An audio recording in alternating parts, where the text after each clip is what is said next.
Karibu Fresh Gardens and Finance shambani. Mimi ni Mpoki mwa Simba na kukaribisha kuangalia clip hii inayokuja.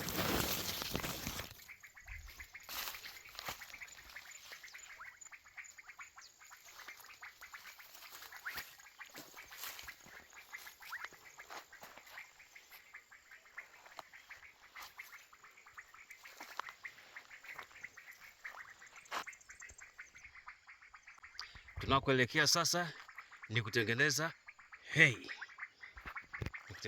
hay. Kutoka hapa. Hay ya nini? Ya Bracharia. Jani hilo hapo. Jani nzuri sana. Pande huu hapo kwenye mahindi hapo. Hapo kati hapo ndani hapo kuna junkao.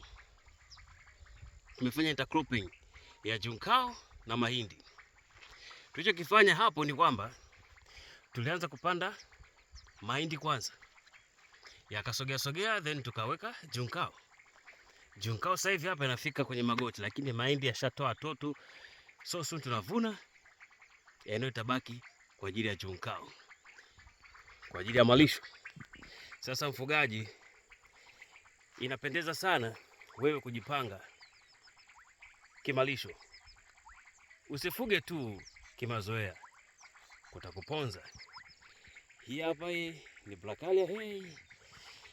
Zoezi linaanza so soon kuvuna hay. Kuvuna majani, tunanyausha kidogo. Banda liko kule kwa mbali sana, mnaliona nyuma kichwa changu hapo. Yeah, somewhere there. Okay? Kwa hiyo ndio mpango mzima. Mfugaji, jipange kupanda malisho. Na mimi na Bracharia ya kutosha ya kuwezesha wewe kupanda eka moja, eka mbili, eka tatu, vyovyote hivyo utakavyotaka. Ili mradi tu unitafute, tuwasiliane, upate Bracharia ndugu yangu. Wewe mfugaji, wewe unaona ninachokifanya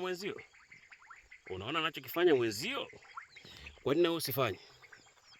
Wafugaji lazima tutakiane mema. Mimi nakutakia wewe upande malisho, usije kupata shida. Okay? Kwenye junkao utatengeneza silage. Hapa utatengeneza hay. Na kiwa madogo zaidi pale katikati pale unaweza kutengeneza silage pia. Lakini hay. Vinginevyo hata baadaye hapo unaweza ukatengeneza haylage. Karibu.